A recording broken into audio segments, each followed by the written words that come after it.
Hello, I'm Doop, and welcome back to my closet. It's been a long time since we freaking recorded anything, huh?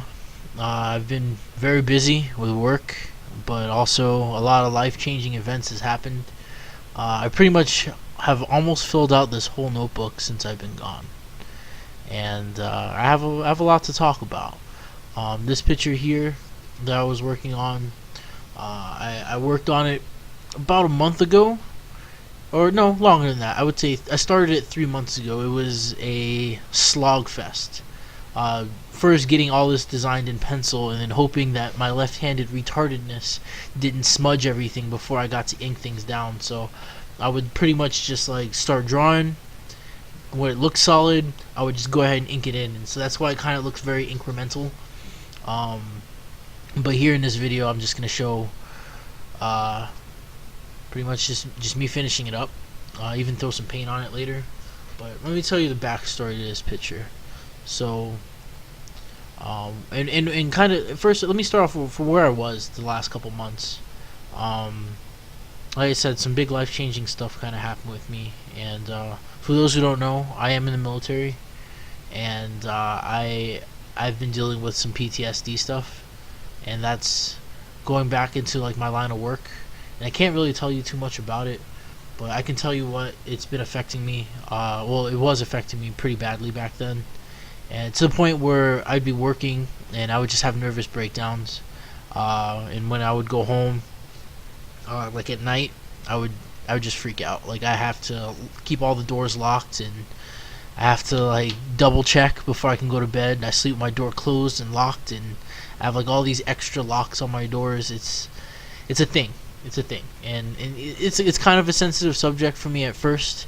You know, it's kind of embarrassing, but ever since I went away, I kind of wear it as a badge of honor. It's something that I survived, and I kind of wish I can share it about it a little bit more, but due to my line of work, I really can't.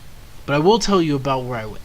So, I have a mental health provider, and she recommended that I go to an outpatient program. And so, for those who don't know what that is, it's pretty much like where you go every day. You go out of work, but your whole focus is to go to therapy every day for until they say that you're healthy enough to return back to whatever you're doing. Now, for me, my time, I spent a month and a half in Texas, in this program, and there I worked with a lot of really good people, and I met a ton of just extremely interesting people with hard backstories, and I learned a lot of life lessons. The counselor, Wayne, if you're listening to me, giving you a shout out, thank you a lot. But Wayne was he was one of our counselors, and the guy was awesome. All right, so just give you a visual of what this guy looks like. This dude's tall, so he's like maybe 6'2", 6'3", and if I'm wrong, Wayne, like, well, too bad. In my brain, this is how tall you were. And shaved head, nice beard, glasses, and he just business casual attire every day. Really smooth voice, and this man was an intellectual on like political sciences, and just very big on politics. But he was a really good therapist, and he had some rough stories. I don't want to out his stories, so not without his permission. But the man taught me a lot. Big thing is they taught me to, one, accept that I have a problem. It's okay to have a problem with your past. So how I deal with mental stressors is I draw. And so this picture is kind of an ode to a lot of the things that's been haunting me, and that I've dealt with. I'm not gonna go and like peel through everything, but the character in the middle is supposed to depict me. That sweater is a depiction of like a character that I used to kind of annotate my inner emotions, and so I named him Jack. And all these other things behind me are just things that have happened in my life that up until this point I dragged with me everywhere I went, whether it be consciously or subconsciously. It was something that always was just holding me back. you know. And I think getting this picture is actually one of the first pictures in my book, and I felt like getting it done was extremely important. Um, and I'm really happy I did it. Some of the other things that's changed, I've recently ended a long 4-year relationship, so I've been kind of dealing with the changes in my life from that. But on the most part, it's it's not that bad. Like, it sucks, yes, but things are gonna get better. On top of that, I have a lot more free time, so I'm gonna start streaming again. Because I just, I don't have to worry about anybody else, just me. Um, yeah, so I'll probably start streaming again on Sundays, probably around the same time in the morning. Usually I do it around like 11 noonish, 10ish, depending on who I can catch. I might have a guest speaker. It might just be me. If it's just me, I usually don't talk too much unless I have somebody to chat with in chat. So if you guys can stop by those times, like, sweet. If not, then, well, I usually make a video like this to kind of catch everybody up, because I know nobody wants to watch that whole thing of in silence. It's different if there was like some music or I was talking, but YouTube and their rules prevents me from playing any type of good music, and all the stuff that's like non-copyright gives me a fucking aneurysm. So we're not gonna listen to any of that. So enough of the depressing news and stuff like that.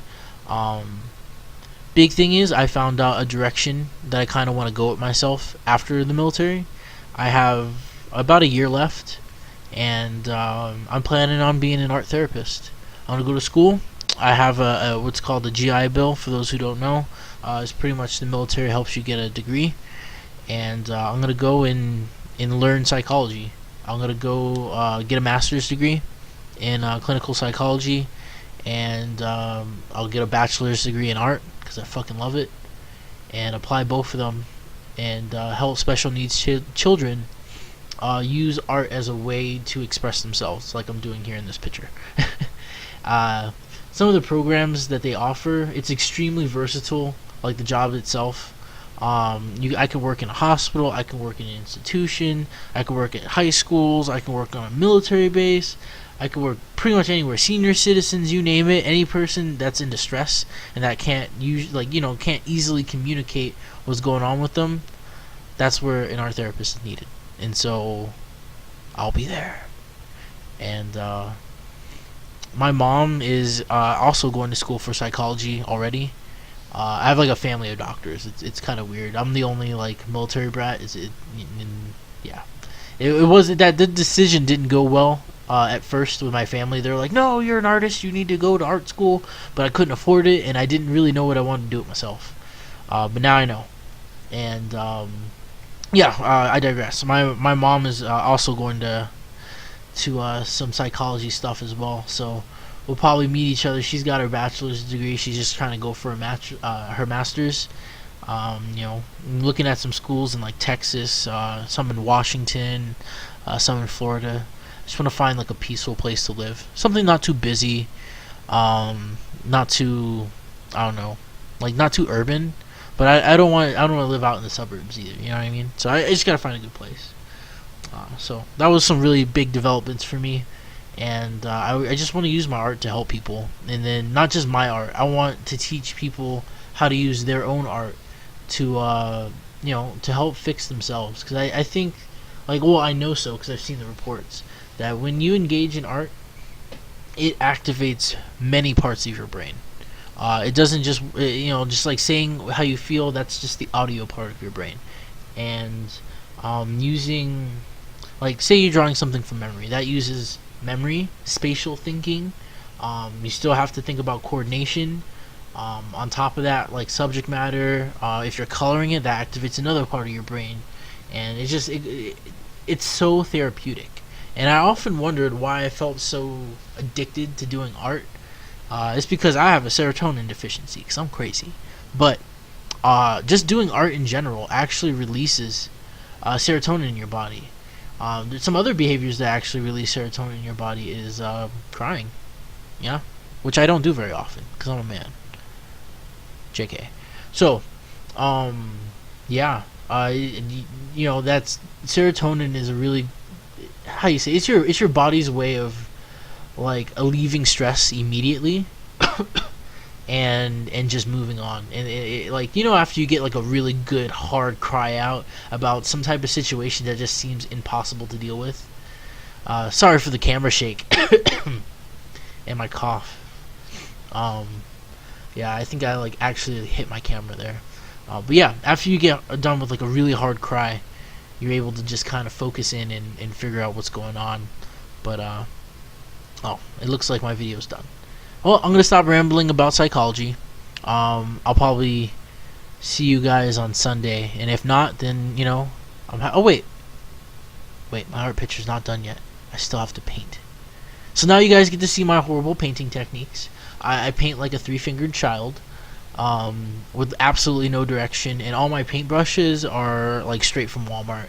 And I'm sure my paint set's probably from Walmart as well. I just literally have a shot glass full of water, and I just like scribble on there until it looks okay. And then I'm just like, yeah, I know how to watercolor. I'm so terrible. But I think I got lucky. The brush was on my side there, and it did this. It did the work for me. And it turned out okay. I put a filter on this bad boy, and I posted that shit on Instagram. So, if you guys are curious about my Instagram, it's Doop's Closet. Come check it out. Next time I'll have more to say, because I have tons I need to share with you guys. So, see ya.